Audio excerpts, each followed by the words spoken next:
Kekristenan harus mempengaruhi budaya, bukan budaya yang mempengaruhi kekristenan. Shalom, salam jumpa kembali.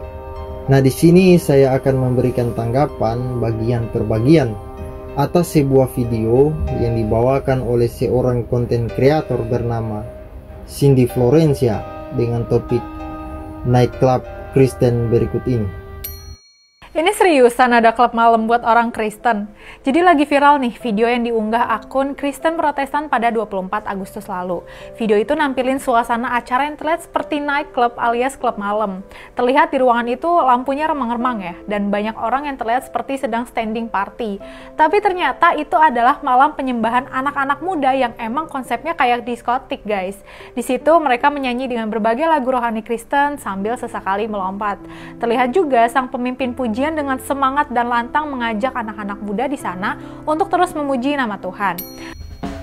Nightclub untuk orang Kristen, dan saya menyoroti perkataan seperti nightclub. Nah, mari kita lihat apa arti dari nightclub. Menurut internet, nightclub atau klub malam adalah tempat hiburan malam yang menawarkan musik, pesta dansa, minuman, dan makanan. Dan menurut Wikipedia, klub malam adalah tempat hiburan dewasa yang buka pada waktu larut malam. Saya percaya kalau sekarang adalah zaman 2000 tahun yang lalu di mana Yesus turun ke dunia, pasti Yesus akan ke nightclub untuk membawa orang-orang pilihan keluar dari situ. Jadi ada orang yang membuka satu tempat yang bernilai duniawi, lalu membalut tempat itu dengan nama Tuhan. Jadi ada orang yang membuka satu tempat mirip nightclub atau klub malam yang konsepnya mirip diskotik, tetapi tujuannya untuk memuji-muji Tuhan, dan tempat itu dipenuhi anak muda yang kelihatannya seperti memuji-muji Tuhan. Kenapa saya katakan seperti memuji-muji Tuhan? Karena mungkin saja mereka datang di situ hanya untuk sekedar bersenang-senang.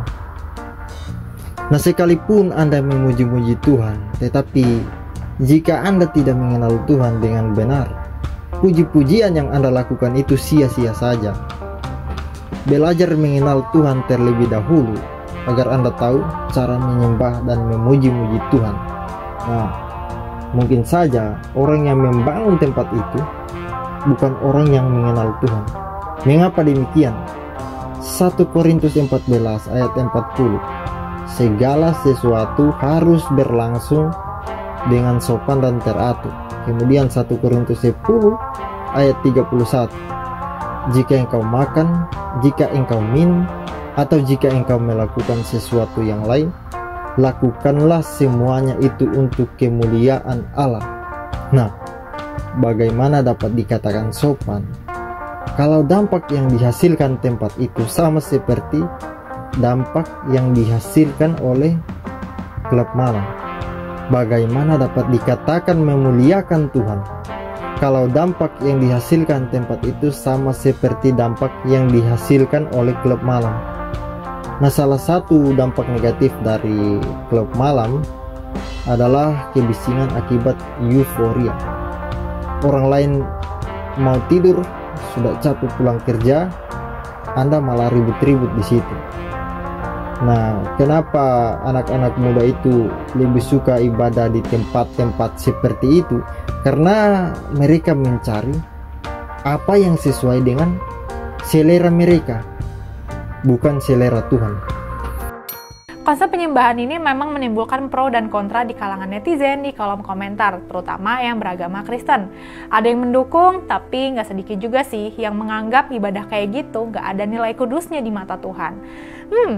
Konsep acara penyembahan seperti itu mungkin terlihat berbeda ya, dan bisa aja emang ditujuin buat anak muda. Memang selama ini konsep pujian penyembahan itu khusyuk, walaupun ada juga yang bersemangat, tapi untuk suasana tetap seperti gereja pada umumnya.